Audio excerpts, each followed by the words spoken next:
Welcome to Silent Queen's Reckoning. I'm so glad you could join us today. Now let's dive right into the story. Chapter 1. The slap landed before the waiter could pour the wine. For one frozen second, the private dining room went silent.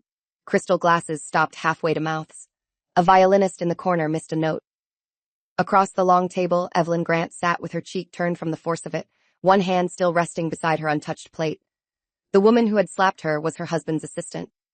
Clara Voss stood over Evelyn in a silver dress that cost more than most people's rent, her hand still raised, her lips curled with bright, reckless contempt. "No manners," Clara said, loud enough for every investor, director, and executive spouse in the room to hear. "Nobody taught you how to behave at a business dinner?" Evelyn slowly turned her face back. Her cheek burned. Her eyes did not. At the head of the table, her husband, Nathan Grant, went pale so fast his expression seemed to drain under the chandelier light. Not because his wife had been struck, not because his assistant had humiliated her in public. Because Evelyn stood. Nathan's hand jerked toward his water glass, knocking it against a knife. "Evelyn," he said under his breath. "Do not." That was his first mistake. Evelyn looked at him. The room held its breath. "Do not what?" she asked. Nathan's mouth opened, but nothing came out. Clara laughed once, sharp and pretty. "See? This is exactly what I mean. You do not even know when to stay quiet." Evelyn stepped around her chair. She was not tall, not dramatic, not dressed to compete with Clara's glittering performance. She wore a simple black dress with pearl earrings and no visible logo, the kind of woman rich men often dismissed as tasteful and forgettable. Nathan had spent years benefiting from that mistake. Clara lifted her chin, expecting tears, apology, maybe a trembling retreat. Evelyn slapped her back. It was not wild. It was precise. The sound cracked through the room like a judge's gavel. Clara stumbled one step, clutching her cheek. Her eyes widened in disbelief, then fury. Nathan shot to his feet so quickly his chair hit the wall behind him. "Are you insane?" he hissed. Evelyn did not look at Clara. She looked only at Nathan. "That is an interesting question," she said. "Would you like to ask it again after I introduce myself properly?" The investors at the table shifted. Nathan's face changed. For 10 years, he had told people his wife was quiet, private, decorative in the way old money preferred. He had never told them that the woman he corrected in front of waiters controlled the private trust that had quietly kept his company alive through 2 failed expansions, 1 lawsuit, and the acquisition dinner they were attending that night. He had never told Clara either. And Clara, still holding her cheek, had just slapped the woman who owned the room. Chapter 2. The dinner had been Nathan's victory lap. That was how he described it to everyone except Evelyn. To her, he had called it a necessary business obligation and asked her to attend because spouses make investors comfortable. He said it while standing in front of the mirror, fastening cufflinks she had given him on their 5th anniversary. He did not thank her for coming. He rarely thanked her anymore for anything that made his life easier. Evelyn had watched him through the mirror. At 41, Nathan Grant still knew how to look impressive. Silver touched his dark hair at the temples. His suits were cut to suggest discipline. His smile could make a room feel chosen. That smile had once worked on Evelyn too, back when ambition looked like hunger instead of entitlement. "Will Clara be there?" she had asked. The cufflink paused between his fingers. "She organized the dinner." "That was not my question." Nathan's expression sharpened, then smoothed. "Do not start tonight." There it was. The old trick. He turned a question into an accusation before it could become evidence. Evelyn had picked up her earrings from the dresser. "I asked whether your assistant will be at a dinner where you are asking my family office to approve a financing extension." "It is not your family office." "No?" He looked at her through the mirror. For one second, something like caution passed through his eyes. Then pride covered it. "You know what I mean. Hartwell Trust is managed by professionals. You do not sit there with a crown deciding who eats." Evelyn slipped one pearl into her ear. "No. I read reports. Crowns are inefficient." Nathan gave a humorless laugh. "This is exactly why I need you calm tonight. These people do not need your little remarks." Little remarks. Evelyn had heard that phrase in many costumes. Little concern, little question, little misunderstanding. Every time Nathan wanted her to reduce herself, he made her judgment sound small. She looked at him directly then. "Do you need your wife there? Or do you need a prop?"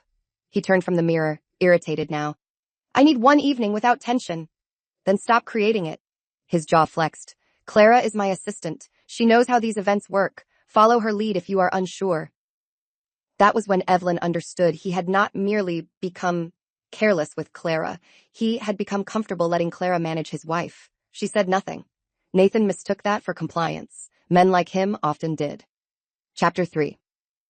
Clara Voss had entered Nathan's company as an executive assistant and promoted herself socially within 6 months. She learned schedules first, then moods, then weaknesses.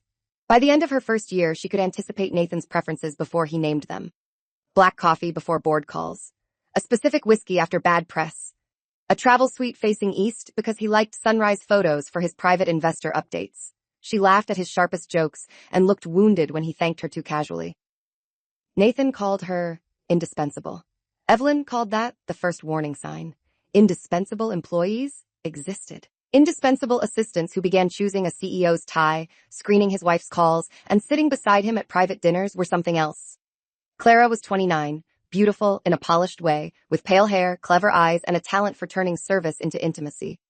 She addressed Evelyn as Mrs. Grant in public and Evelyn in private, as if familiarity were a privilege she had stolen and intended to display. The first time Clara corrected Evelyn, it had been over flowers.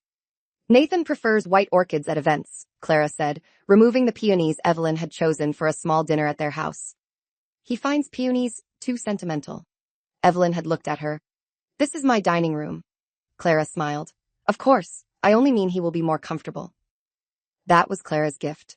She disguised intrusion as care for Nathan. The second time, she interrupted a conversation Evelyn was having with a supplier. Nathan asked that all vendor decisions run through me, Clara said.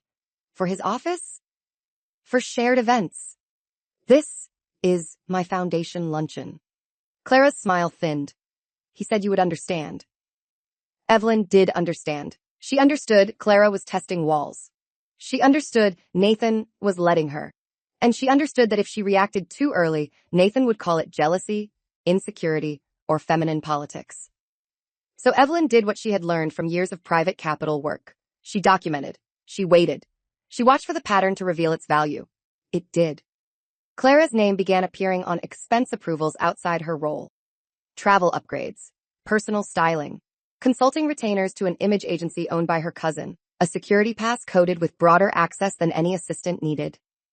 Flowers billed to corporate events and delivered to Nathan's private apartment in New York on nights he claimed to be in Washington. Evelyn did not confront him immediately. Confrontation without leverage gave liars rehearsal time. Instead, she asked Hartwell Trust to commission a quiet governance review of Grant Meridian Holdings, Nathan's company. Not because she wanted to destroy him. At first, she still hoped the truth would be smaller than the dread. It was not. By the night of the dinner, Evelyn already knew enough to end the marriage. What she had not expected was Clara's hand across her face. Chapter 4. The dinner was held at Aurelia, a restaurant so exclusive that people with private drivers still pretended they had discovered it by chance. The private dining room overlooked the city through a wall of glass. Below, traffic moved like red and white stitches through the winter dark. Inside, the table had been set with ivory linens, low candles, and floral arrangements Clara had chosen herself. White orchids. Evelyn noticed and almost smiled. Predictable people were useful. They left fingerprints in style as well as money. Nathan greeted guests at the door with his practiced warmth. He touched elbows, remembered children's names, and spoke with the relaxed urgency of a man near a deal. Grant Meridian was acquiring a struggling logistics software firm called Northline Systems. The acquisition needed bridge financing, and the bridge depended on confidence from Hartwell Trust's partner network. Most people in the room believed Nathan had brought Evelyn because her last name still opened old doors. Only 3 people knew Evelyn did not merely carry the name. She chaired the investment committee that could close or collapse the deal by morning. Nathan knew. His chief financial officer, Adrian Cole, knew. And Evelyn's own counsel, Marianne Shaw, seated 2 tables away in the main restaurant as if by accident, knew. Clara did not. That ignorance made her bold. She floated around the room in silver silk, touching Nathan's sleeve, bending near his ear, laughing at private comments with the ease of a woman claiming territory. She placed herself between Evelyn and the investors twice. She corrected the seating cards once, moving Evelyn farther from Nathan and placing herself at his right. Evelyn watched the change happen. Nathan saw it too. He did nothing. At 8:12 p.m., Clara leaned down beside Evelyn's chair and said, "You are in Daniel Cross's seat." Evelyn looked at the card in front of her. It had her name on it. "No," she said. Clara's smile remained. Her eyes cooled. "Nathan needs Daniel near him for the financing conversation. You understand." "Then Nathan can ask." "Nathan asked me to handle the table." "And I am handling my chair." Clara's hand tightened around the back of the chair. "Do not embarrass him tonight." There it was, the sentence women like Clara borrowed from men like Nathan. "Do not embarrass him." As if the greatest public danger in the room were a wife refusing to move. Evelyn placed her napkin in her lap.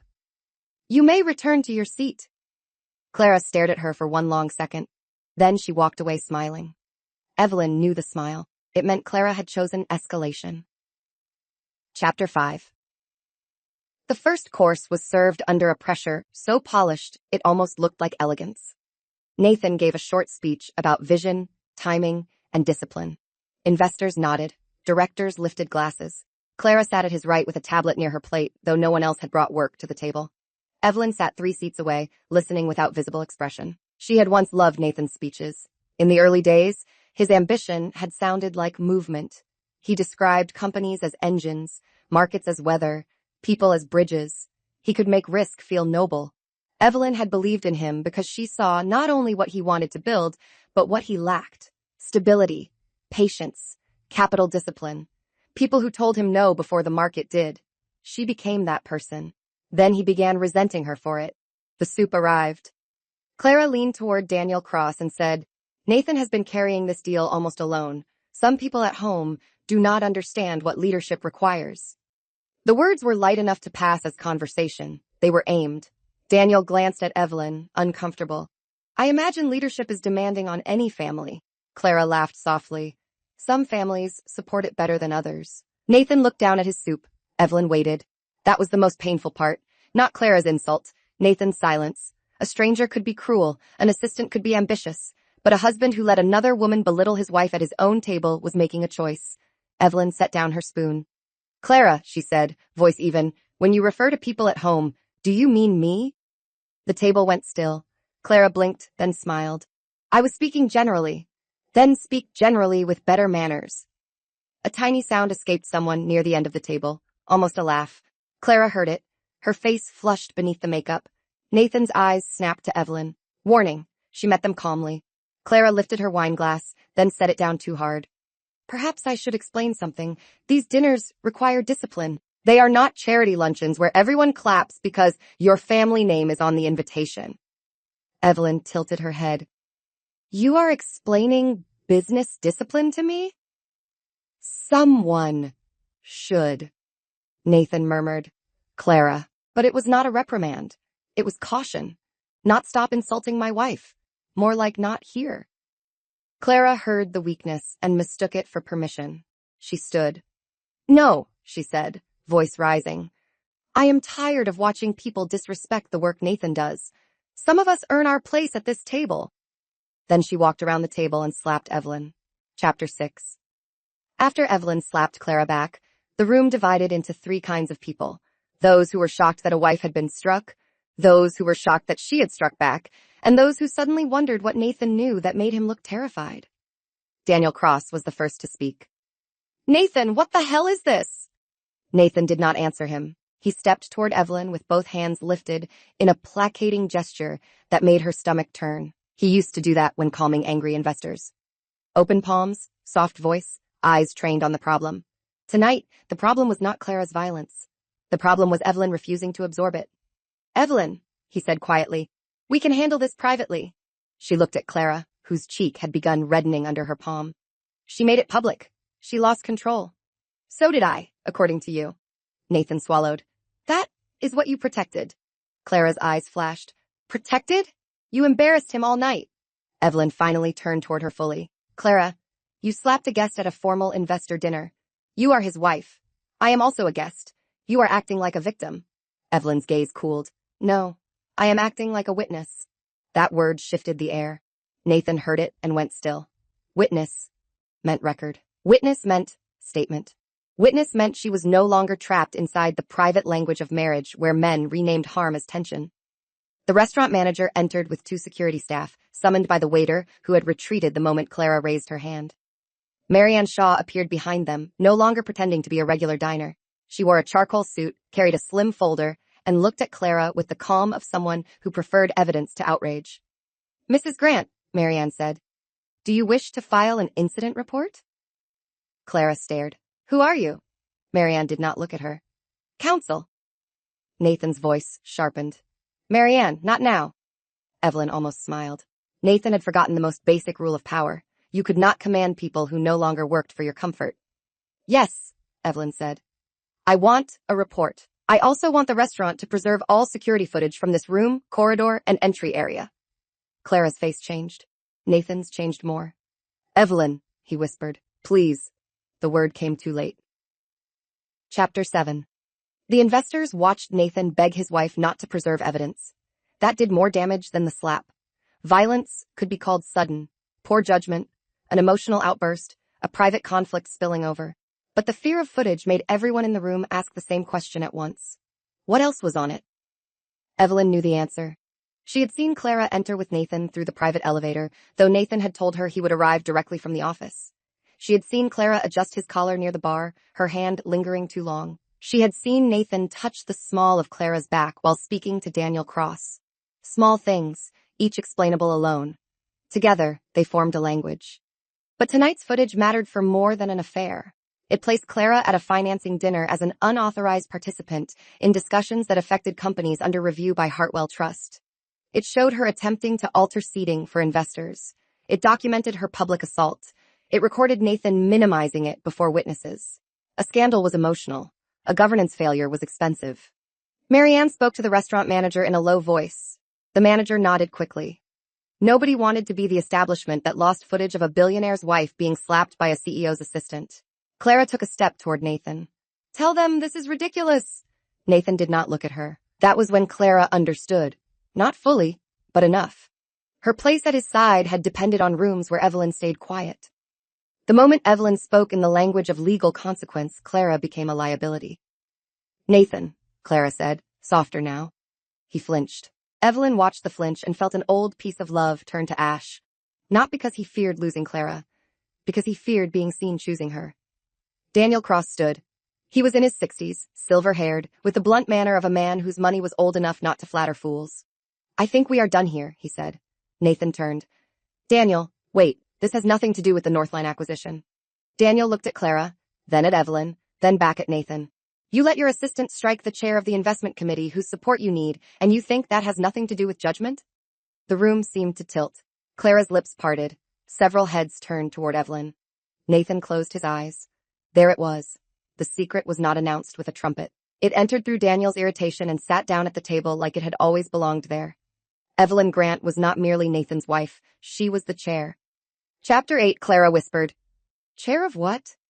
Nobody answered immediately. That silence was its own education. Evelyn picked up her napkin and placed it neatly beside her plate. Her cheek still burned. Her palm tingled from striking Clara back. Her heartbeat was steady now, not because she felt no anger, but because anger had found a direction. Daniel exhaled through his nose. "Hartwell Private Investment Committee." Clara looked from Daniel to Nathan. "That is not true." Nathan said nothing. "Nathan," she demanded. "Still nothing." Adrian Cole, Nathan's chief financial officer, leaned forward, face tight with dread. "Clara, stop talking." It was the first sensible sentence anyone from Grant Meridian had spoken all night. Clara turned on him. "You knew?" Adrian looked miserable. "Everyone who needed to know knew." Her laugh came out broken. "Everyone except me?" Evelyn looked at Nathan. "That seems to be a habit." Nathan finally found his voice. "Evelyn, we should not do this here." "You are right," she said. "We should not have had to." She looked toward Marianne. Marianne opened the slim folder and removed a single page.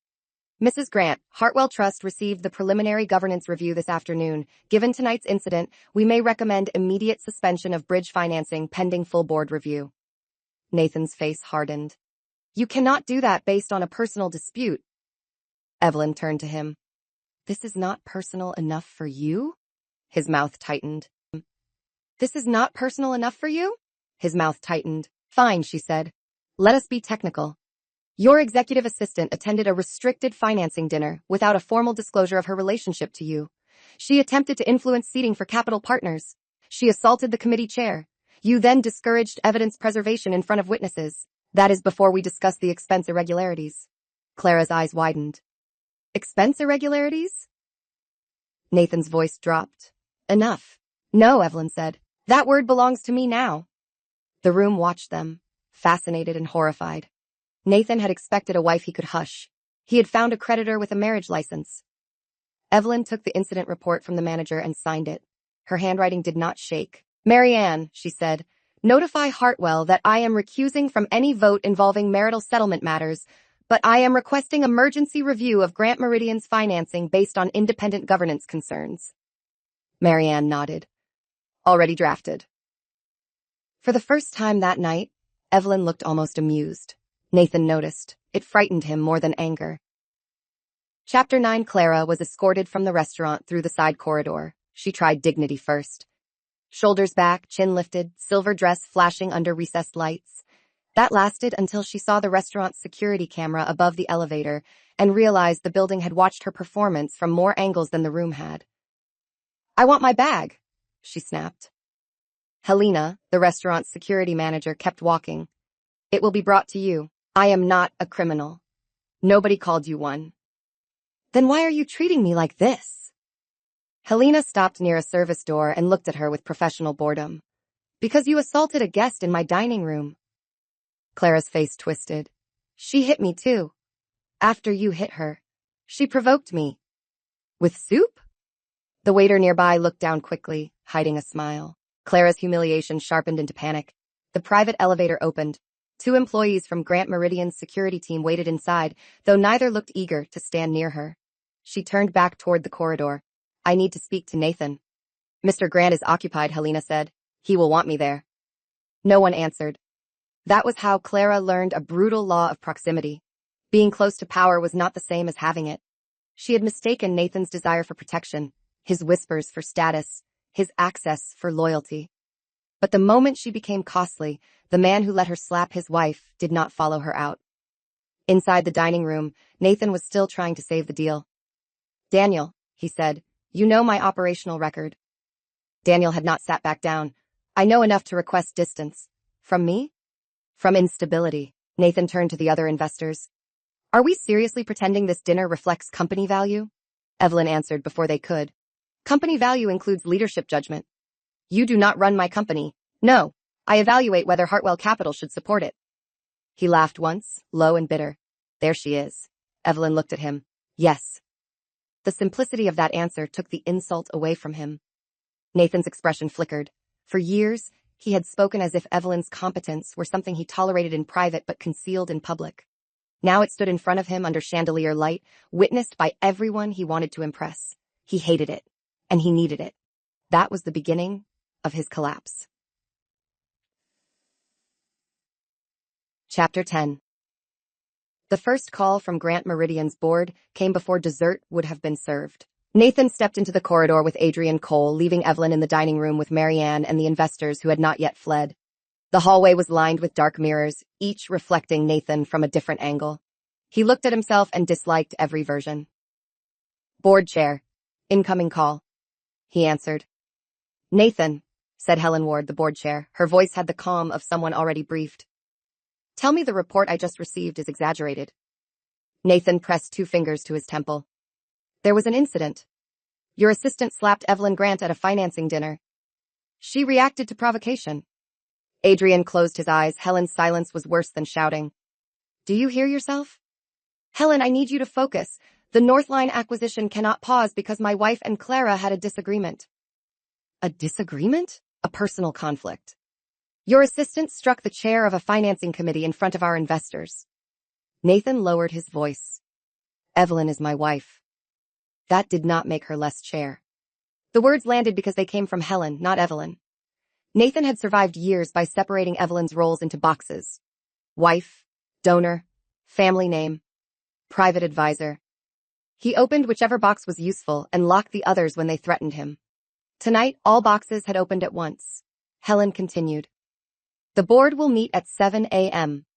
You will preserve all communications involving Clara Voss, Hartwell Trust, Northline Systems, and any expense approvals related to tonight's dinner. This is unnecessary. It is mandatory. You are overreacting to optics. No, Nathan, I am reacting to risk. The call ended. Nathan lowered the phone. Adrian spoke carefully. We need to get ahead of this. Nathan turned on him. Do not start with crisis language. This is a crisis. It is a dinner. It is a dinner where your assistant assaulted your wife and exposed a governance review in front of investors. Whose side are you on? Adrian looked tired. The company's. That used to be the same as yours. Nathan stared at him. Then, from behind them, Evelyn's voice said, That is the problem with making yourself the company. Eventually, people have to choose which one survives. Nathan turned. She stood at the corridor entrance, Marianne beside her, the restaurant manager behind them, with a copy of the incident report. Her cheek had reddened. She had not tried to cover it with makeup.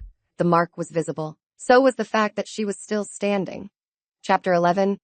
Nathan tried to drive Evelyn home.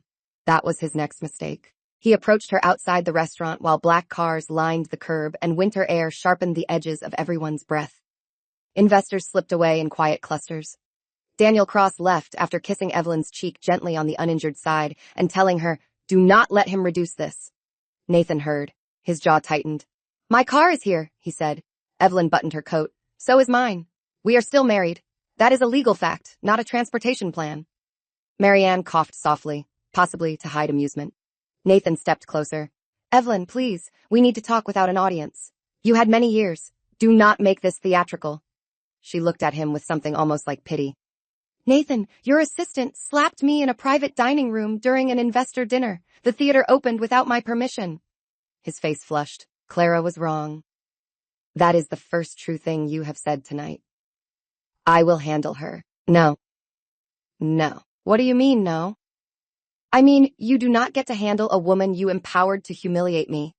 The company can handle her employment. The restaurant can handle the incident report. My counsel can handle the legal record. I will handle myself.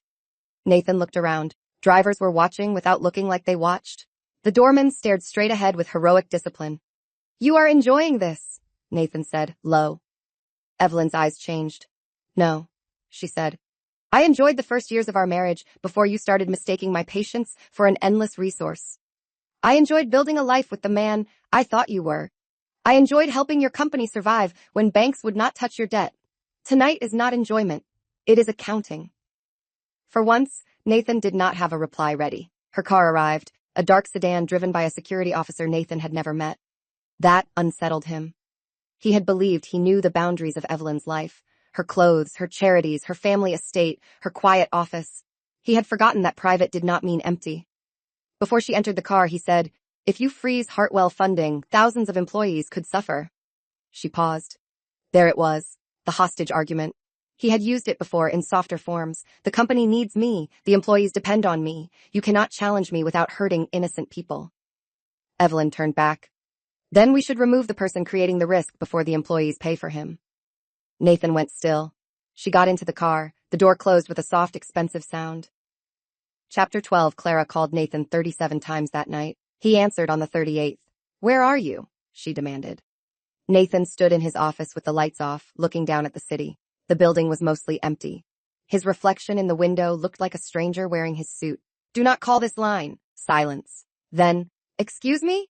Use counsel. Clara laughed in disbelief. Counsel? Nathan, I slapped her because she was humiliating you. You assaulted a capital partner. She is your wife. She is also Hartwell. You lied to me. The accusation irritated him because it was true and because she sounded more offended by being uninformed than by what she had done. I did not discuss my wife's trust role because it was confidential. You let me sit there like an idiot. You made yourself an idiot when you hit her. The words came out crueler than intended, or perhaps exactly as intended. Nathan no longer knew which parts of him were strategy and which were rot. Clara inhaled sharply. Do not turn this on me. I am trying to save the company. You mean yourself. He closed his eyes. Clara, no. No. You told me she was nothing without her family name. You said she did not understand real business. You said she only cared about appearances. Nathan gripped the phone. You said she would never fight back, Clara continued, voice shaking now. You said she was trained to behave. His stomach turned cold. Where are you? He asked. Why? Because you need to stop talking. Another silence. This one was different. Are you afraid I recorded you? Clara asked. Nathan did not answer quickly enough. She laughed, but the sound broke. You are. Listen to me. No. You listen. I lost my job tonight, maybe my career, because you let me believe I had a place beside you. You crossed a line. You moved it every time you touched me. That sentence hit harder than he expected. He had no time to feel it. Clara was no longer just an affair. She was a witness with motive, humiliation, and access to months of messages. Do not do anything reckless, he said. Like slap your wife at dinner? The line went dead. Nathan lowered the phone and looked at the dark screen. For the first time that night, he understood Clara had learned from him. She knew how to turn private damage into public leverage. Chapter 13. Evelyn went home to the townhouse she had owned before Nathan. She had kept it through the marriage because her grandmother taught her that every woman needed a door only she could lock. Nathan disliked the house. He called it cold, formal, full of ghosts. Evelyn called it paid for. The housekeeper, Marta, opened the door before Evelyn could use her key. Her eyes went straight to Evelyn's cheek. Madam, I am all right. That is not what I asked. Evelyn almost smiled. Marta had worked for her family for 20 years and had earned the right to ignore polite lies. It hurts, Evelyn said. Good. Pain tells the truth. Sit. Within minutes, Evelyn was in the kitchen with a cold compress against her face, while Marta made tea so strong it could have negotiated a treaty. Marianne sat at the table reviewing messages. Elias Rowe, Evelyn's family office director, joined by secure video from London, where it was already morning. I have the preliminary board package, Elias said. The governance review is worse than expected. Evelyn closed her eyes for 1 second. Summarize. Clara's compensation was adjusted 3 times without committee approval. Personal travel routed through investor relations. A consulting contract linked to her cousin's agency. Private apartment invoices coded as executive accommodation. There are messages suggesting Nathan knew. Marianne looked up. Suggesting? Several messages are ambiguous. Evelyn lowered the compress. Nathan writes ambiguity when he wants deniability. Elias nodded. Then yes, he knew. The words settled over the kitchen. Marta set tea in front of Evelyn with more force than necessary. I never liked that man. Marianne blinked. Evelyn looked at Marta. You said you liked him at the wedding. It was your wedding. I liked your dress. For the first time all night, Evelyn laughed. It hurt her cheek, but she let the laugh happen anyway. Then she opened the folder Marianne had brought. At the top was a photograph from the restaurant security still. Clara's hand midair. Evelyn seated. Nathan visible in the background, watching, not stopping. That image mattered more to Evelyn than the slap itself. The slap was Clara's act. Nathan's stillness was the marriage. Chapter 14. At 7 a.m., Grant Meridian's board convened without coffee and without illusions. Nathan entered the conference room 10 minutes early, wearing the same suit from the night before and the expression of a man prepared to call exhaustion strategy. Adrian Cole sat near the far end, eyes rimmed red. Helen Ward presided at the head of the table. 2 independent directors joined remotely. Legal counsel occupied the side wall, where people sat when they expected minutes to matter. Evelyn joined by video. Nathan hated that. Not because remote attendance was unusual. Because she appeared in a quiet office, hair smooth, cheek marked, posture composed. The visible bruise made every word he planned to say sound worse before he said it. Helen began. This emergency meeting concerns the incident at Aurelia, the Hartwell governance review, and related conduct involving Clara Voss. Nathan leaned forward. Before we proceed, I want to say clearly that I regret last night's incident. Evelyn's face did not move. Helen asked, regret what specifically? The disruption. Adrian looked down. One director closed his eyes. Helen's voice cooled. Try again. Nathan's jaw tightened. I regret that Clara struck Evelyn. And that I did not intervene quickly enough. Evelyn spoke for the first time.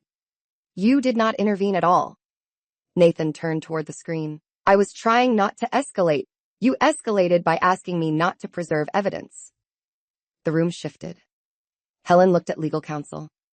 Counsel made a note. Nathan felt control slipping. He moved to the larger argument. This company cannot allow a marital conflict to destabilize a major acquisition. Hartwell's financing pause is disproportionate. Evelyn responded evenly. Hartwell has not paused financing because I am your wife. Hartwell has paused because Grant Meridian failed to disclose executive misconduct, assistant overreach, expense irregularities, and potential misuse of investor access. Alleged. Documented in preliminary form. By a review you ordered. By a review the financing agreement permits. Helen interrupted. Nathan, did you authorize Clara Voss to attend restricted financing discussions? She manages my schedule. That is not an answer. She attended as staff. Adrian finally spoke. She was seated as a principal guest. Nathan stared at him. Adrian's voice shook but held. She was given access to pre-dinner briefing materials. I objected by email. Helen looked up sharply. You did? Adrian nodded. 3 times. Nathan's face went blank. Evelyn did not look surprised. That was when Nathan realized she had already read the emails. Chapter 15. The board requested Nathan leave the room for executive session. He refused at first. Then legal counsel reminded him that refusal would be recorded. That moved him. He walked into the outer corridor where the company's framed milestones lined the wall. Founding year. First major contract. International expansion. Acquisition of Meridian data. Photographs of ribbon cuttings, ringing bells, smiling men in suits. Nathan stood beneath a photograph of himself at 32, younger and hungry, shaking hands with a senator who now pretended not to know him. Clara had once told him that photo made him look like destiny. Evelyn had told him it made him look tired. He had preferred Clara's version. Inside the conference room, Evelyn presented the financing conditions. She did not ask for Nathan's humiliation. She asked for structure. Immediate suspension of Clara Voss pending investigation. Preservation of all communications. Independent review of executive expenses. Temporary limitation on Nathan's unilateral spending authority. Appointment of a special committee for the Northline acquisition. Protection for employees if financing terms changed. Disclosure of all personal relationships that could affect company governance. One director, Stephen Hale, frowned. This is severe. Evelyn nodded. It is also less severe than withdrawal. Adrian said quietly, She is right. Stephen glanced at him. You support this? I support the company surviving the founder. The sentence landed with a dull thud. Helen studied him. You understand what you are saying? Adrian looked at the closed door behind which Nathan waited. Yes. Evelyn watched him carefully. Adrian had covered for Nathan in small ways for years, as many CFOs covered for difficult founders. Tonight, he seemed like a man who had reached the end of his own self-excuse. Helen called Nathan back in. He entered with a face arranged for patience. Helen read the temporary restrictions. With each condition, Nathan's expression hardened. You are giving my wife operational control of my company, he said. Evelyn's voice remained quiet. No. We are removing your ability to use the company as your private shield. Nathan laughed without humor. You waited for this. No, she said. I waited for you to stop. The room went still. That sentence did not sound like strategy. It sounded like the truth under the strategy. Chapter 16. Clara was suspended by noon. The company email was short. Effective immediately, Clara Voss would be placed on administrative leave pending review. All employees were instructed to preserve communications and direct inquiries to legal counsel. The message did not mention the slap. It did not need to. Every employee knew before lunch, because every company had invisible hallways where truth moved faster than policy. Clara received the email in her apartment. Nathan had paid the first 6 months' rent through a corporate accommodation vendor. She had decorated it as if permanence could be staged. Cream sofa, gold lamps, framed black and white photographs of cities she wanted Nathan to take her to. On the coffee table lay her company laptop, now locked remotely. She called Nathan. No answer. She called again. No answer.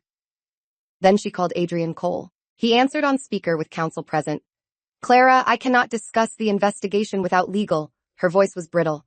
Investigation? I ran that man's life. That is part of the problem. Do not talk down to me. You let me arrange those dinners. You sent me investor packets. Adrian closed his eyes. Under Nathan's instruction. Then say that.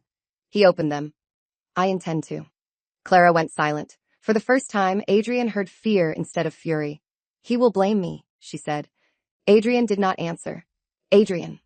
Get a lawyer. She laughed softly. That bad? Yes. After the call ended, Clara sat on the cream sofa and stared at the locked laptop. Nathan had told her Evelyn was ornamental. He had told her old money women preferred quiet because noise made them look common. He had told her she understood him in ways Evelyn never could. Clara now understood something else. Nathan described women according to what he needed them to give. Evelyn had been boring when he needed Clara to feel special. Clara became reckless when he needed the board to see distance. The names changed. The use remained. She opened a drawer and removed the phone she used only for private messages with Nathan. Unlike the company laptop, it still worked. There were voice notes. There were photos. There were instructions. Clara stared at the screen until tears burned her eyes. Then she called a lawyer. Chapter 17. Evelyn did not go to Nathan's house. That distinction mattered because for 9 years, everyone called it their house. Though her money had purchased it, her grandmother's architect had restored it, and Nathan had filled it with furniture too sharp to sit on comfortably. After the board meeting, he texted her once. "We need to talk at home," she replied. "My home is not available for crisis management." He did not answer. At 3 p.m., she met with a divorce attorney. Not because of the slap alone. People outside a marriage always wanted one clear breaking point, something dramatic enough to justify the ending. A slap made a good headline. It did not contain the whole story. The whole story was quieter.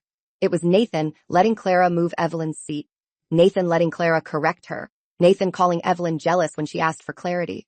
Nathan using employees as hostages whenever Evelyn questioned financing. Nathan standing still while another woman struck her.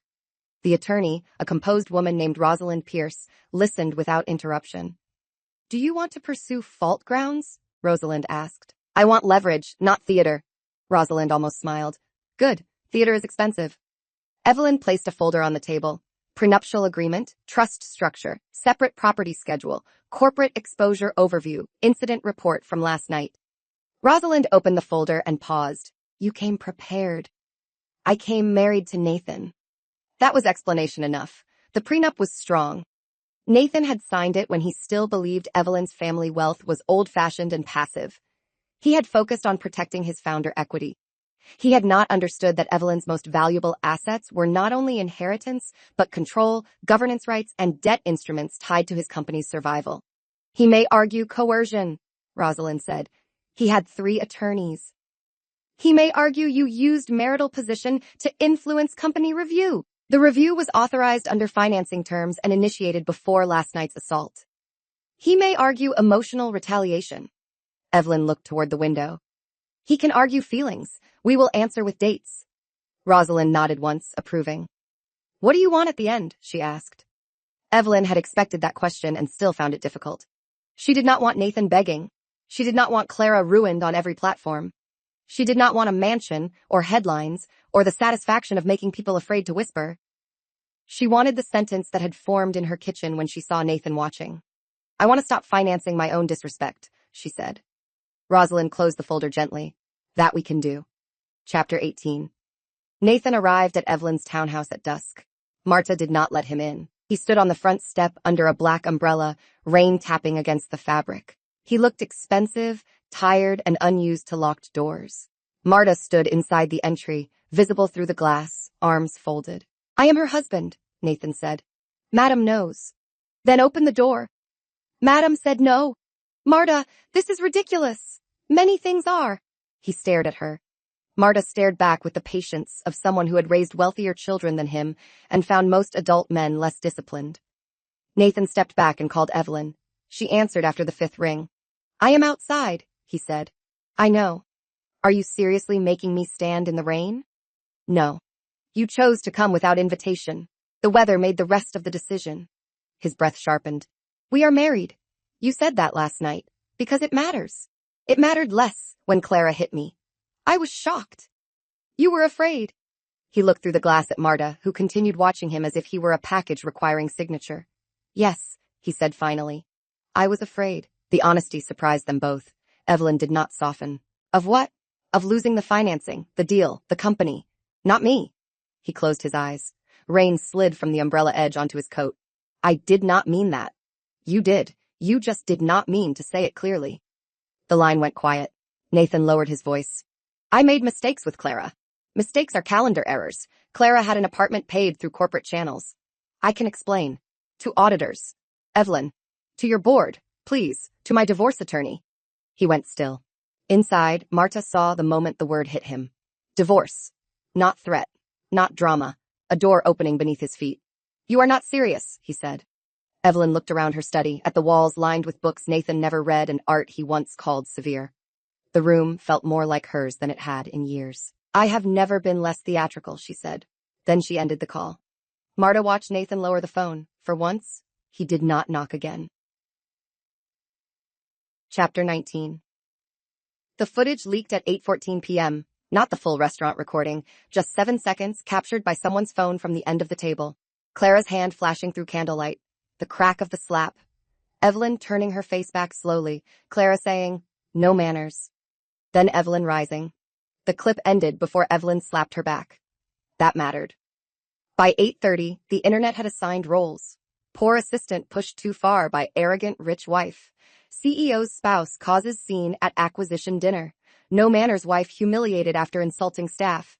Nathan's communications team did not release a correction. That mattered more. Naomi Bell, Evelyn's communications director, called from a car. Do you want to respond? Evelyn sat in her study with tea cooling beside her. Not yet. They cut the clip before your response. I noticed. They are framing Clara as staff defending Nathan. She is not staff in the way they mean it. Exactly. We can release the full footage. Evelyn looked at the rain moving across the window. The old version of her might have waited for Nathan to correct the record. The older version might have called him and asked, in a voice too careful, why his team was letting strangers make her the villain. She was finished asking people to stop benefiting from her silence. Give them 1 hour, Evelyn said. For what? For Grant Meridian to issue an accurate statement. And if they do not, then release the full sequence with timestamps and no adjectives. Naomi was quiet for a second. Clean. Clean is harder to dispute. At 9:12, Grant Meridian issued a statement expressing regret for a private disagreement that had been taken out of context. Private disagreement. Evelyn forwarded it to Naomi with one word. Now. At 9:18, the full footage appeared through Evelyn's legal communications account. It showed Clara provoking Evelyn, Nathan failing to intervene, Clara striking first, Evelyn returning the slap, Nathan panicking, and Evelyn requesting evidence preservation. No music, no captions, no emotional headline, just the room, the table, the sound, the truth. The public turned so fast it nearly gave the story whiplash. By 10 o'clock, the phrase private disagreement had become a joke. By 10:30, investors were asking why Grant Meridian tried to minimize assault. By 11 o'clock, Clara's name was linked to expense irregularities. At midnight, Nathan sent Evelyn one message. You could have warned me. She replied, I did. For years. Chapter 20. Clara's lawyer contacted Marianne the next morning. By noon, there was a meeting. Evelyn did not attend in person. She watched through a secure video feed from her office, the same way she watched acquisition presentations when she wanted to see who lied with numbers. Clara sat beside her lawyer in a beige conference room, stripped of glitter. Her hair was tied back. No silver dress. No bright mouth. Without Nathan's reflected power, she looked younger and far less certain. Marianne began. Miss Voss, you requested this meeting. Clara's lawyer nodded. My client is prepared to cooperate with the governance review. In exchange for? Consideration regarding potential claims. Marianne's expression did not change. We are listening. Clara swallowed. Nathan told me Evelyn was only on the trust as a courtesy. Evelyn did not move. He said she never made real decisions, Clara continued. He said she was sheltered. He said people humored her because of her grandmother. Marianne asked, did he instruct you to attend restricted financing events? Yes. Did you receive investor materials? Yes. From whom? Clara's eyes flicked toward her lawyer. Nathan forwarded some. Adrian sent some, after Nathan told him to include me. Did you understand they were confidential? I understood Nathan wanted me to have them. Marianne's pen paused. That is not the same thing. Clara's face tightened. I know that now. The questioning continued. Apartment invoices, travel, jewelry, seating changes, messages, voice notes. Clara had kept more than Evelyn expected, not from wisdom but from insecurity. She had wanted proof Nathan chose her. Now those proofs became a map of misconduct. Then Marianne asked the question Evelyn had been waiting for. Before you struck Mrs. Grant, did Mr. Grant ever encourage you to confront her? Clara looked down. Her lawyer touched her wrist. Clara said, he told me someone needed to teach her that business dinners were not family tea. Evelyn closed her eyes. There it was. Not an order, not enough to make Nathan legally responsible for Clara's hand, but enough to show the atmosphere he created and fed. Marianne's voice remained level. When did he say that? In the car, on the way to the restaurant. Was anyone else present? The driver. Evelyn opened her eyes. Marianne looked toward the camera, just briefly. Evelyn understood. Find the driver. Chapter 21. The driver remembered everything. His name was Owen Price. He had worked for the car service for 12 years, long enough to know that wealthy people often forgot drivers had ears. He arrived at Marianne's office in a navy jacket, nervous but prepared. He brought a small notebook because he wrote down unusual incidents after a difficult divorce client once accused him of taking a wrong route. Mr. Grant and Ms. Voss argued in the back seat, Owen said. Marianne slid a recorder onto the table after obtaining consent. About what?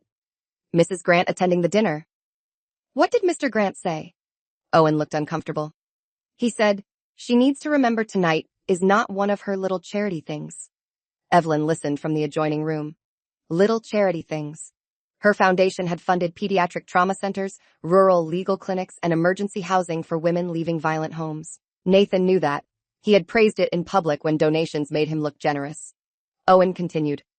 Ms. Voss said Mrs. Grant always looked down on her. Mr. Grant said Mrs. Grant looked down on everyone because nobody had ever corrected her properly. Marianne asked, those exact words? Yes, ma'am. Corrected her properly. Evelyn's hand tightened around her pen.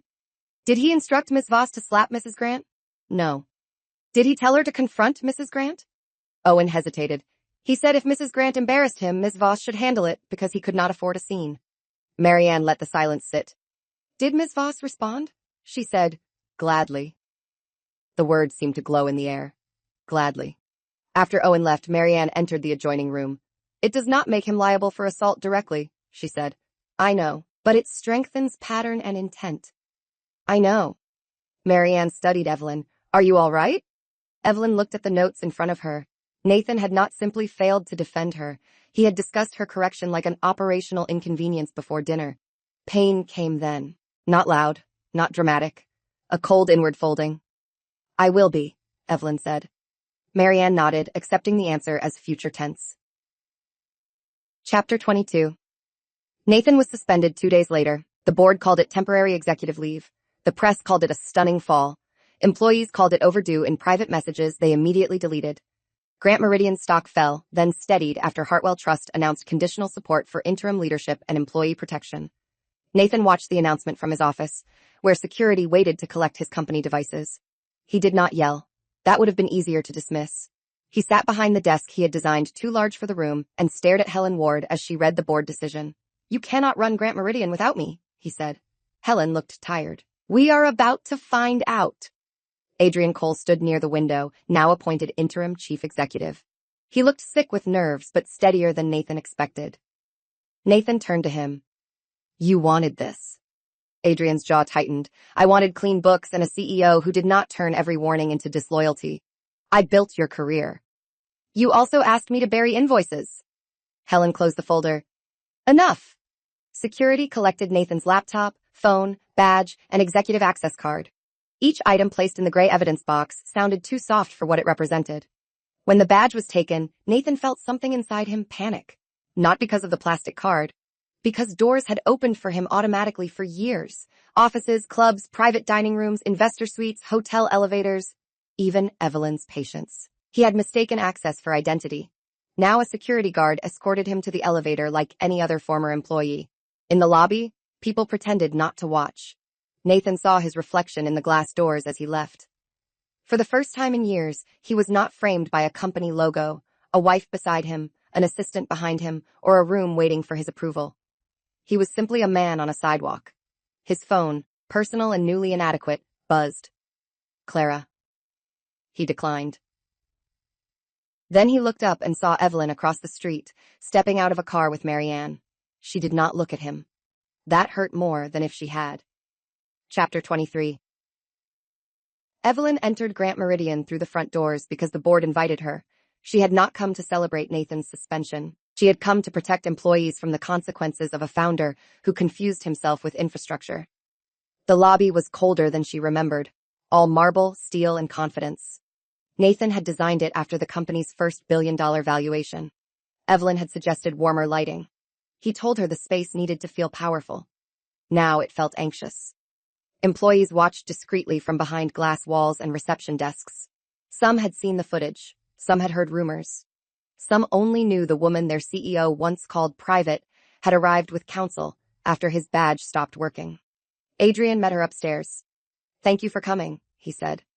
"How bad?" "Cash is tighter than Nathan admitted. Northline can still work if bridge financing holds and we cut the side agreements." "Which side agreements?" He handed her a folder. Evelyn read quickly. Vendor overpayments, image consulting, retreat packages, executive accommodations, a public relations retainer tied to a firm that had helped shape the first misleading statement after the slap. "He spent company money to minimize an assault at a company dinner," she said. Adrian's face colored. "Yes. Did you approve this?" "No. Nathan authorized through discretionary spend." "That discretion is gone." "Yes." They entered the executive conference room. Department heads waited with the tense posture of people expecting layoffs, lawsuits, or both. Evelyn did not sit at the head of the table. She sat on the side, opened her folder, and got to work. "Hartwell's position is simple," she said. "We will not withdraw financing if Grant Meridian meets governance conditions, protects rank-and-file employees, and cooperates fully. No one in this room will be punished for telling the truth. No executive bonus will be paid before employee retention is secured. No legal fee for Nathan Grant or Clara Voss will be paid by the company unless required by contract and approved by independent counsel." The head of operations exhaled audibly. Evelyn looked around the table. "Questions?" A young legal director raised her hand. "What happens if Nathan sues?" Evelyn's expression did not change. "Then he will discover documents have page numbers." No one laughed loudly, but several people looked less afraid. Chapter 24. The divorce petition was filed on a Thursday morning. Nathan found out from his attorney, not from Evelyn. That offended him, though he could not have explained why, without sounding like the kind of man who believed he deserved courtesy after public disrespect. He read the filing in a private room at his lawyer's office. Irreconcilable breakdown of marriage, separate property preserved, temporary exclusive use of the marital residence requested by Evelyn because the residence was held by her trust, preservation of communications, protective order regarding financial documents. The language was calm. The effect was not. "She wants the house," Nathan said. His attorney, Marcus Venn, looked at the page. "The house appears to be owned by her trust. We lived there. That may affect access to personal property, not ownership. I renovated it, with funds reimbursed by the trust, according to the schedule." Nathan threw the document onto the table. "Of course she has a schedule." Marcus folded his hands. "Evelyn Grant appears to have a schedule for everything." "You admire her?" "I respect preparation." Nathan looked toward the window. "She planned this. The prenup predates the marriage. The trust structure predates you. The governance review predates the dinner. The incident report followed the incident. Be careful with the word planned. She was waiting for me to fail." Marcus's voice cooled slightly. "Mr. Grant, your assistant slapped your wife after you encouraged her to handle embarrassment. There is no version of this where the central event is your wife's patience ending." Nathan stared at him. For a moment he wanted to fire Marcus. Then he remembered fired lawyers still billed.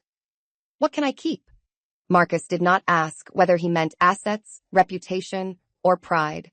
"Some equity if you cooperate, personal property, a negotiated public statement, possibly a structured exit from litigation if you avoid retaliation." "And Clara?" "Clara is cooperating." Nathan's face hardened. "Of course she is. You should assume everything you said to her may become evidence." Nathan looked at the petition again. For years, Evelyn had been a quiet margin note in the story he told about himself. Now she was the author of the document ending it. Chapter 25. Clara's deposition lasted 6 hours. She cried twice, contradicted herself once, and eventually told enough truth to become useful.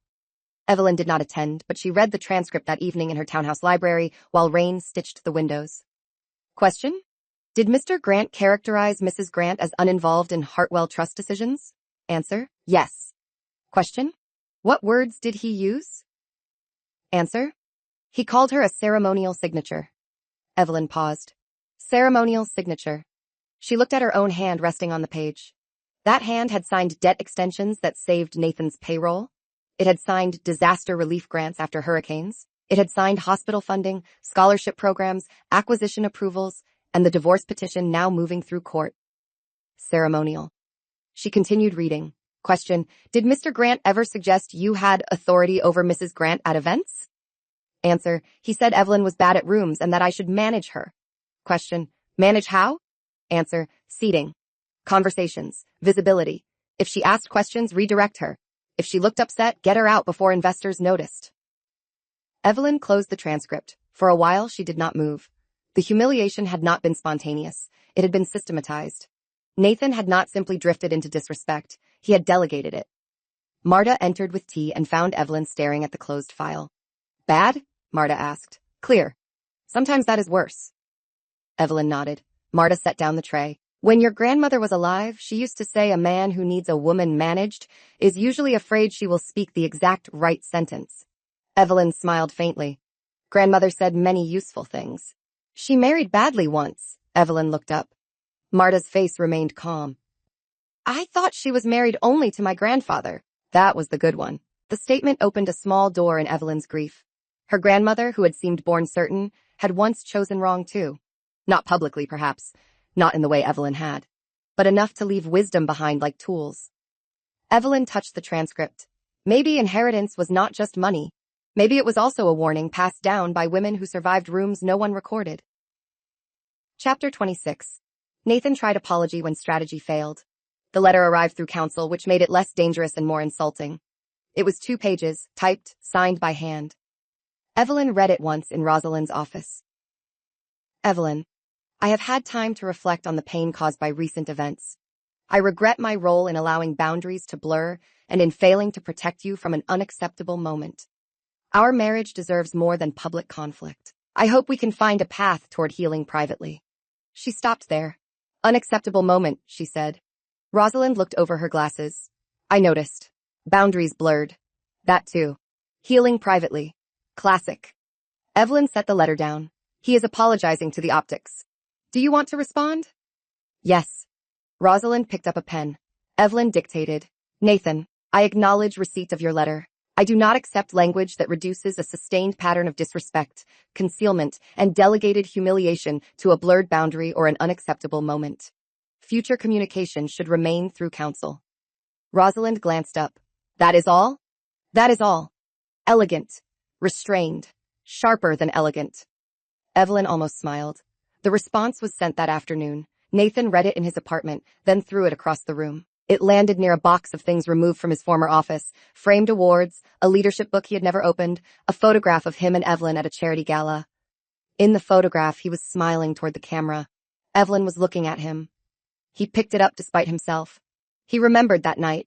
She had secured a donor who saved the pediatric wing campaign. He had taken the microphone and thanked everyone for supporting his family's philanthropic values, as if the work had been his idea. Evelyn had smiled.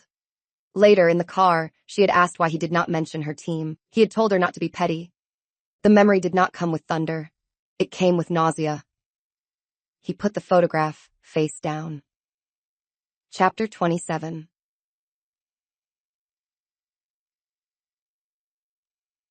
The restaurant became a character in the scandal. Aurelia's owner, Marco Bellini, was furious that his dining room had become shorthand for executive misconduct. He sent Evelyn a handwritten apology and an offer to host any future event for free. Evelyn declined the free event, but accepted a private meeting. They met on a Monday afternoon before service. The dining room looked different in daylight. No candles, no investors, no silver dress, just polished tables waiting for evening.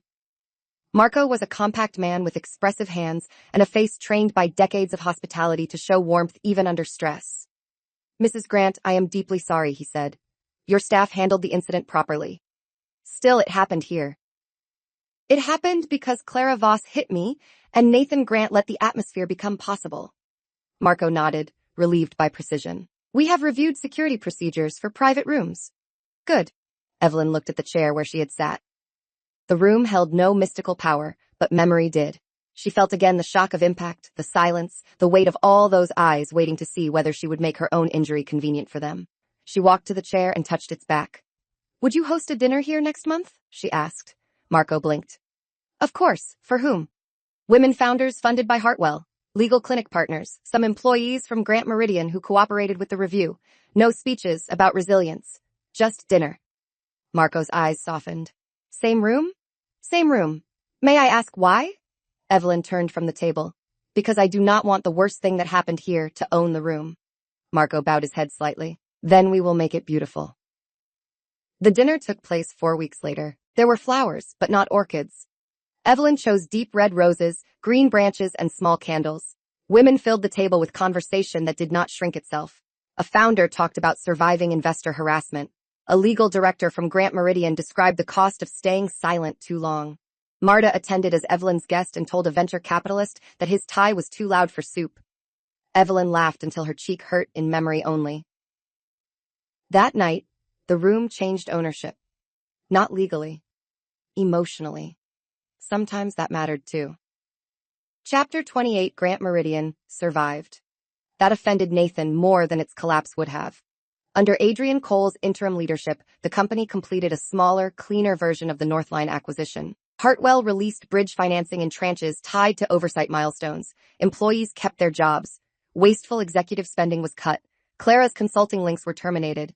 The board appointed an independent ethics officer who had the personality of a locked cabinet and the memory of a courtroom transcript.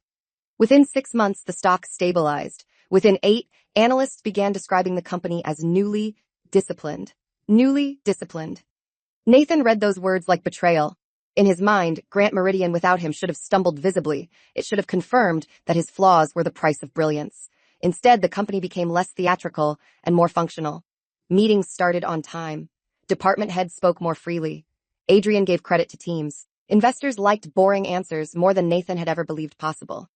Evelyn watched from a distance. She did not become CEO. She did not want Nathan's chair. That disappointed gossip pages, which preferred stories where women took thrones from fallen men and sat in them wearing sharper lipstick. Evelyn's victory was less decorative and more useful. She changed terms. At a quarterly review, Adrian presented the first clean compliance report. No undisclosed executive personal expenses, he said. Evelyn nodded. Good. Employee retention is above target. Better. Northline integration is delayed by 2 weeks, but within revised cost range. Acceptable. Adrian lowered the page. I want to say something off agenda. Evelyn waited. I should have spoken sooner. About Clara's access. About Nathan's spending. About how he spoke about you. The room grew quiet. Evelyn looked at him for a long moment. Yes, you should have. He took the hit without flinching. I am sorry. Do not apologize only to me. Build a company where the next person who notices something wrong does not have to choose between silence and career risk. Adrian nodded. We are trying. Try in writing. He almost smiled. Policy draft by Friday. Evelyn approved the report. That was how repair began. Not with speeches, with mechanisms. Chapter 29. Clara settled quietly. She agreed to cooperate with the board review, return disputed gifts, repay a portion of unauthorized benefits, and refrain from public statements. In exchange, Grant Meridian did not pursue broader civil claims. The restaurant matter was resolved through a diversion program, a formal apology, and community service. Some people online called it too soft. Evelyn disagreed. Clara lost the borrowed apartment, the borrowed status, the borrowed proximity to Nathan's power. She lost the glamorous narrative in which she had been the only woman who truly understood a brilliant man. She also lost the illusion that humiliating another woman was proof of winning. That was consequence. Not every consequence needed spectacle. 3 months after the settlement, Clara requested a private meeting. Marianne advised against it. Evelyn accepted under strict conditions. Public office, counsel nearby, 30 minutes. Clara arrived in a navy dress, simple and severe. Her hair was darker now, cut to her shoulders. Without the silver glamour, she looked less like a villain and more like a woman who had mistaken a man's attention for an elevator. Thank you for seeing me, Clara said. You have 27 minutes. Clara nodded, accepting the tone. I wanted to apologize in person. Then do. She swallowed. I am sorry I slapped you. I am sorry I spoke to you that way. I told myself you were arrogant because Nathan said you were. It made it easier to hate you than admit I was helping him betray you. Evelyn listened. I wanted your place, Clara said, voice thinner now. Not your marriage, exactly. Your certainty. Your name. The way rooms made space for you, even when you were quiet. I thought if I made you look small, I would become what he needed. And did you? Clara's eyes reddened. No. I became useful. The word landed between them. Evelyn thought of all the women taught to compete for a man's approval without asking whether the approval was worth having. Nathan used you, Evelyn said. That does not erase what you chose. I know. Good. Clara looked down at her hands. Do you forgive me? Evelyn considered giving the answer people liked in stories, something clean, generous, morally symmetrical. Instead, she told the truth. No. But I am no longer carrying you. Clara nodded, tears slipping despite her effort. When the meeting ended, Evelyn did not shake her hand. She simply walked out lighter than she had entered. Chapter 30. Nathan's deposition was a study in failed performance. He arrived with Marcus Venn, wearing a navy suit and the expression of a man determined to be reasonable on camera. At first, he answered carefully. Yes, Clara Voss was his assistant. Yes, she attended the dinner. Yes, he regretted the incident. No, he did not instruct her to strike Evelyn. Then Rosalind began reading messages. Nathan to Clara, Evelyn needs to remember this is my room tonight. Nathan to Clara, if she starts with one of her little committee questions, redirect Daniel. Nathan to Clara, handle her. I cannot afford one of her quiet ambushes. Nathan shifted in his chair. That was not meant literally. Rosalind looked up. How was it meant? I meant manage the flow. You used the phrase handle her. In a business context. Your wife was not your employee. His jaw tightened. I know that. Did you? Marcus objected. Rosalind rephrased. At the time you sent this message, did you believe Clara Voss had authority to direct Mrs. Grant's seating, conversations, and participation at the dinner? I believed Clara had authority to manage the event, including your wife, including guests. Your wife? Nathan exhaled. Yes. The word cost him. Evelyn watched from another room. She felt no triumph, just a cold confirmation that the marriage had been even smaller in his mind than she feared. He had not thought of her as a partner. He had thought of her as part of event logistics. Rosalind continued. Why did you not tell Miss Voss that Mrs. Grant chaired the Hartwell Committee? It was confidential. You shared confidential investor materials with Miss Voss. That was different. How? He opened his mouth. No answer came. That silence did more than any clever question. At the end of the deposition, Nathan looked older, not ruined, not redeemed, just stripped of the lighting that had flattered him. On camera, under oath, charisma had nowhere to sit. Chapter 31. The divorce finalized 11 months after the dinner. There was no dramatic courtroom showdown. Most of the work happened in conference rooms, through settlement drafts, asset schedules, privilege logs, and clauses negotiated until every comma had a job. The final hearing took 18 minutes. Evelyn wore gray, Nathan wore black.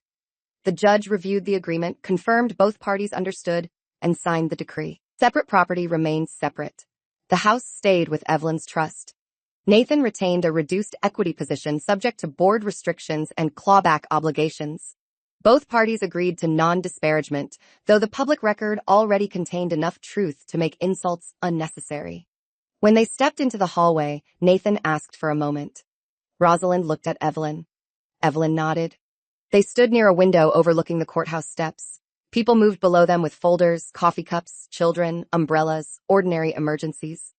Nathan looked at Evelyn's face. The bruise was long gone, but he still seemed to see it. I am sorry, he said. Evelyn waited. He swallowed. Not for the disruption. Not for optics. For letting her hit you. For making her think she could. For making you live in a marriage where corrections sounded normal. The apology was late. It was also the first one that named the wound properly. Thank you for saying that, Evelyn replied. Hope flickered in his expression. Habit, perhaps. A man used to doors opening after the correct phrase. She did not open one. It changes nothing, she said gently. His eyes lowered. I know. Do you? He gave a small, pained laugh. I am trying to. They stood in silence. Finally, Nathan said, Was I always like this? Evelyn looked out the window. No, that seemed to hurt him more than yes. Then when? When you started treating gratitude as weakness and access as ownership. He nodded slowly, absorbing what he could. Evelyn left first. Outside, the air was cold and clear. She did not feel victorious. Victory was too loud a word for the end of a marriage. She felt unburdened, which was quieter and far more useful. Chapter 32. After the divorce, Evelyn changed the dining room in her house. Not because the room held memories of Nathan. He had never liked eating there. He preferred restaurants where people saw him. But Evelyn had begun to understand that homes recorded what their owners tolerated. Her dining room had become too formal, too arranged for other people's comfort. She replaced the long mahogany table with a round one. Marta approved. Better, no head of table for foolish men. That was not the design brief. It should have been. Evelyn invited friends for dinner the following Friday. Not investors, not board members, friends. Caroline, who ran a legal aid nonprofit. Theo, her cousin, who brought terrible wine as a joke and good wine in a second bag. Naomi, who arrived with flowers that were not orchids. Marianne came late, carrying dessert and 3 legal jokes nobody understood. They ate too much pasta. They argued about movies. Marta joined them for coffee after pretending she was only checking the kitchen. Evelyn watched the room fill with overlapping voices and realized how long she had mistaken peace for quiet. Quiet could be control. Peace had room for noise. Near midnight, Caroline raised her glass. To Evelyn's new table, Theo added, and to not getting slapped by underqualified assistants. Theodore, Caroline said. What? Too soon? Evelyn laughed. No, accurate. The laughter did not erase the past. It did something better. It placed the past among people who loved her, where it became a story she could tell without shrinking. After everyone left, Evelyn stood in the doorway and looked at the round table. Plates stacked, candle wax cooling, a wine stain on the linen, evidence of life, not performance. Marta came beside her. Good room now, Evelyn nodded. Yes, she said. Good room. Chapter 33. Hartwell Trust changed its financing rules the next quarter. The new policy required expanded disclosure of personal relationships involving executive assistants, consultants, intimate partners, and event staff with access to confidential investor materials. It also created a direct reporting channel for employees pressured to manage spouses, partners, or family members at business events. Some old partners thought it excessive. Evelyn expected that. In the policy meeting, Stephen Hale, an outside advisor with a talent for sounding reasonable while resisting change, said, "Are we not at risk of overcorrecting from one unpleasant incident?" Evelyn looked at him over the top of the document. A woman was assaulted at a financing dinner after months of undisclosed access and expense irregularities. Which part are you calling unpleasant? Stephen cleared his throat. I only mean policy should not be emotional. Good. This one has definitions. Naomi, seated behind her, looked down quickly. The policy passed. Afterward, a junior analyst named Priya waited outside Evelyn's office. She was 26, brilliant, and usually so composed that her nervousness felt significant. Miss Grant, may I tell you something off record? You may tell me something confidential. Off record is for journalists. Priya nodded, cheeks coloring. At my last firm, a partner made assistants rate wives after events. Who helped, who hindered, who needed managing. I thought it was normal until I read the new policy. Evelyn felt something cold move through her. Do you have documentation? Some. Old emails. Send them to Marianne. We will not use your name without consent. Priya's shoulders loosened. Thank you. After she left, Evelyn sat alone for a moment. There it was again. Pain becoming infrastructure. Not because suffering was noble, but because unexamined suffering became tradition. Someone had to interrupt the tradition and write a rule. Evelyn picked up her pen and added a note to the policy implementation memo. Do not design systems for the best behaved powerful person. Design them for the worst one who can get access. It was not elegant. It was useful. Chapter 34. Nathan tried to return to business media 6 months after the divorce. The podcast was called Rebuilding Leadership. He sat in a studio with warm lighting and spoke about humility, difficult seasons, and learning from public mistakes. He did not mention Evelyn by name. He referred to a painful family and corporate episode. He said leaders sometimes blur lines under pressure. He said he had taken accountability. Naomi sent Evelyn the clip with a single question. Respond? Evelyn watched 30 seconds. Blur lines. There it was again. The fog machine of weak accountability. She replied, no. Monitor. The internet responded without her. Viewers pulled deposition excerpts from public filings. They quoted his messages. They posted the full restaurant footage. They asked why men who created harm described it as weather. The podcast removed the episode within 24 hours. Nathan did not try again. That evening, he called Marcus Venn. Was it that bad? Marcus sighed. Yes. I said I took accountability. You said it around the facts, not through them. Nathan sat in his small new office, where the furniture was rented and the view faced another building's brick wall. He had begun consulting for a regional logistics firm that cared more about delivery times than his former fame. The work was boring. It was also honest in a way that irritated and steadied him. What would through them sound like? He asked. Marcus was quiet long enough to make the question feel real. It would sound like, I treated my wife as an asset, empowered another woman to diminish her, minimized violence when it threatened my company, and lost authority because I was no longer trustworthy with it. Nathan closed his eyes. That is not exactly podcast-friendly. Truth rarely optimizes for branding. For once, Nathan did not argue. He never recorded the corrected version publicly. But he wrote it down. That was not redemption. It was a start too private to impress anyone. Chapter 35. Clara found work at a nonprofit events office in another city. Evelyn learned this only because Marianne included it in a final compliance update. Clara's role was junior, logistics-based, and far from investor dinners. She had completed her community service. She had made all repayments required under settlement. No further violations. Do you want continued monitoring? Marianne asked. Evelyn looked at the report. No. You are sure? If she breaches the agreement, we will know. If she rebuilds quietly, that is not my business. Marianne closed the folder. You are less interested in punishment than people expect. People expect badly. That afternoon, Evelyn walked through a Hartwell Founders reception. The room buzzed with ambition. Young CEOs pitched software tools, medical devices, supply chain systems, education platforms. Evelyn listened, asked sharp questions, and noticed who answered directly and who performed certainty like a costume. A woman founder named Leela stopped her near the window. May I ask you something? Yes. How do you know when someone is helping your company versus slowly taking control of you? Evelyn gave her full attention. Leela's fingers tightened around her glass. My operations advisor keeps telling investors I am brilliant but emotional. He says it affectionately. They laugh. I hate it, but he has relationships I need. Evelyn felt the old dining room around her for 1 second. Silver dress, white orchids, no manners. Affection can still be a leash, she said. Lila swallowed. Put his role in writing. Limit external communication authority. Bring another person into investor meetings. If he resists clarity, he was not helping. He was positioning. Lila nodded slowly. Thank you. And Lila? Yes? Do not wait until he slaps you with someone else's hand. The founder's face changed. She understood. That was the point.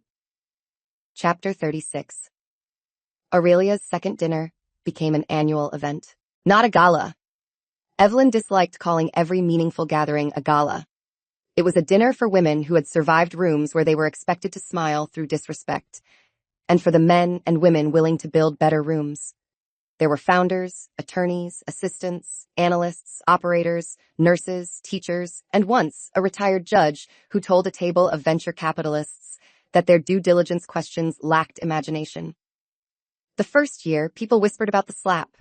The second year, they talked about policies. The third year, they talked about money. That pleased Evelyn most. Pain could open a door. It should not be the only subject allowed inside. At the third dinner, Marco placed red roses on the tables again. Marta attended every year and had become strangely beloved by women who ran companies worth more than small nations. She gave blunt advice over dessert and accepted compliments as if they were invoices paid late. During coffee, Daniel Cross raised a glass.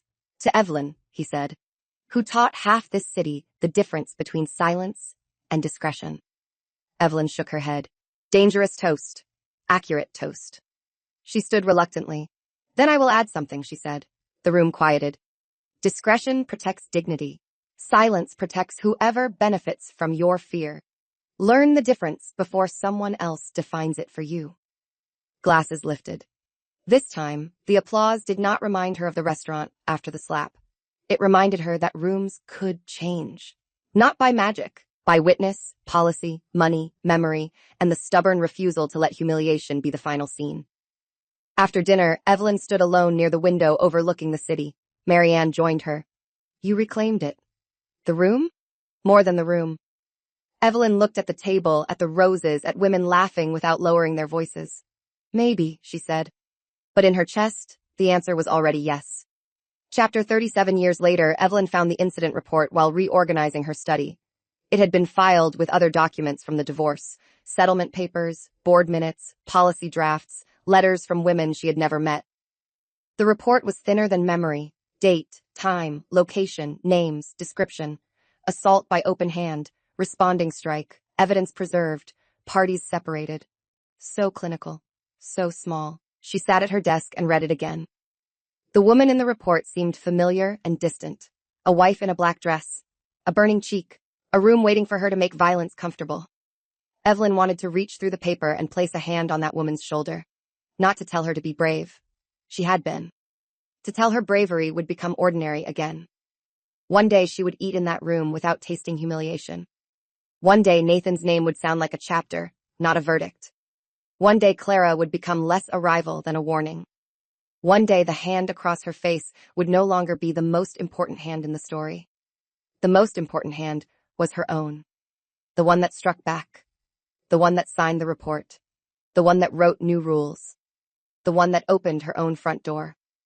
Marta appeared in the doorway. You found old trouble? Evelyn smiled. Old evidence. Same drawer? Not anymore. She placed the incident report in a new folder labeled History. Not active, not urgent, not identity. History. Then she shut the drawer. On the last page of Hartwell Trust's annual letter, Evelyn wrote a note that her communications team tried to soften. She changed it back. It read, There are moments when disrespect stops whispering and raises its hand. Believe that moment. Do not rush to make it smaller because people are watching. Do not protect the person who created the room where it happened. A boundary is not a loss of manners. A boundary is the place where your life begins answering to you again. She signed it, Evelyn Grant. The note traveled farther than the acquisition, farther than the restaurant clip, farther than Nathan's failed podcast. Women sent it to daughters. Assistants sent it to each other. Founders printed it and taped it inside notebooks before investor meetings. Someone quoted it at a wedding toast, which Evelyn found alarming and secretly touching.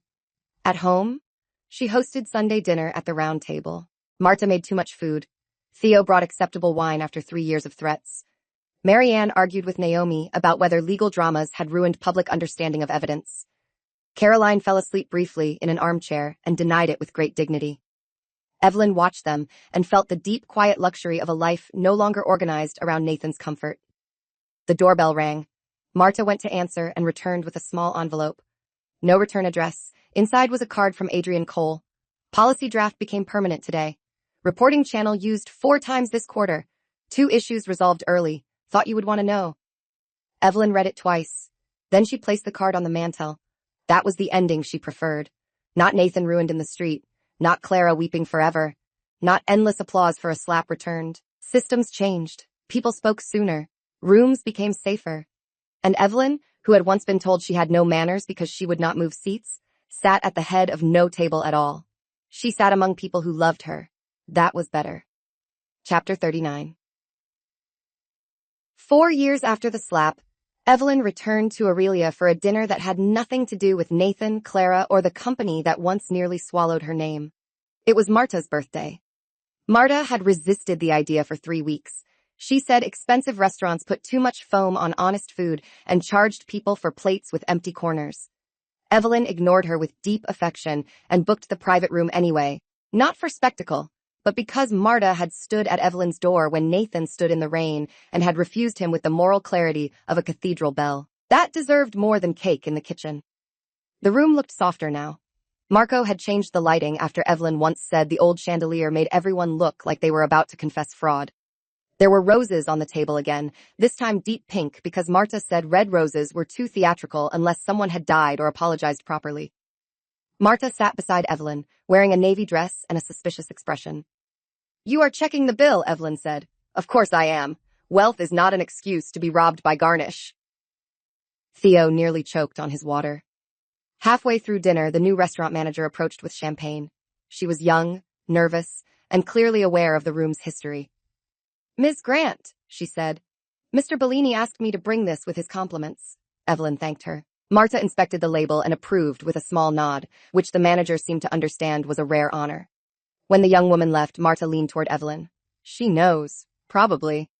Does that bother you?" Evelyn looked around the room. The same walls. Different flowers, different people, different version of herself. "No," she said. "A room can remember without owning you." Marta considered that, then raised her glass. "Good. Then I will remember the dessert menu." Everyone laughed. Later, after coffee, Evelyn stepped into the corridor alone. She stood near the place where Clara had been escorted out, where Nathan had tried to shrink everything into a private matter, where Evelyn had first understood that public humiliation could become public evidence if she refused to hide it. Her phone buzzed with a message from Adrian Cole. Grant Meridian had just completed its third clean audit cycle. Employee turnover was down. The reporting policy Evelyn insisted on had been adopted by 2 companies in Hartwell's portfolio. The note ended with one sentence. "Rooms are safer because you refused to call that night a scene." Evelyn read it twice. Then she slipped the phone into her bag and returned to dinner. Not because the past had vanished. Because it no longer had to walk ahead of her. Chapter 40. The following spring, Evelyn was invited to speak at a leadership program for young women entering finance, law, and operations. She almost declined. She disliked panels where pain was packaged into inspiration and sold back to women as personal branding. But the organizer sent a note that changed her mind. "We do not want the scandal story. We want the boundary story." So Evelyn went. The auditorium was full of women in dark blazers, borrowed heels, fresh notebooks, and expressions that reminded Evelyn of herself before she learned how expensive politeness could become. She stood at the podium without slides. "Many of you have been told to be easy in rooms," she began. "Easy to seat, easy to interrupt, easy to redirect, easy to praise as poised when what people mean is manageable." No one moved. Do not confuse manners with disappearance. Pens started moving. Evelyn did not tell the story for drama. She told it cleanly. A dinner, an assistant, a slap, a husband who panicked only when the consequences reached his company. She did not name Clara with cruelty. She did not name Nathan with longing. She named the pattern. "The danger was not only that a woman hit me," she said. "The danger was that a room full of intelligent people waited to see whether I would make it convenient for them." A young woman in the second row lowered her pen. Evelyn saw tears in her eyes. "If something happens to you in a room like that, you may feel pressure to become smaller so the evening can continue. You may be told not to embarrass someone. Ask yourself who is being protected by your silence. Then protect yourself first." After the speech, students lined up with questions. Some asked about prenups. Some asked about documentation. Some asked how to find counsel before trouble arrived. One woman waited until the end, twisting a ring on her finger. "What if I hit back, and everyone says I became just as bad?" she asked. Evelyn answered carefully. "Not every fight requires a return slap. Sometimes hitting back is leaving. Sometimes it is saving an email. Sometimes it is calling a lawyer. Sometimes it is saying no in a room that expected yes. The point is not to mirror harm. The point is to stop cooperating with your own erasure." The young woman nodded, breathing unevenly. "And if people still judge?" Evelyn smiled a little. "They will. Let them do it from outside the life you saved." That line traveled later, clipped and shared, though Evelyn never watched the videos. At home that night, she sat at her round table with a cup of tea and looked at the city lights beyond the window. Once she had believed public dignity meant never letting anyone see the wound. Now she knew dignity could also mean pointing to the wound and saying, clearly, "This is where the blade entered, and this is where it stopped." The next morning, she added one more sentence to the Hartwell policy training materials. "A woman naming harm is not creating risk. She is identifying it." That sentence, more than any headline, felt like the true ending. Subscribe for more stories about betrayal, hidden power, and the quiet moment a woman stops protecting people who mistake her silence for permission.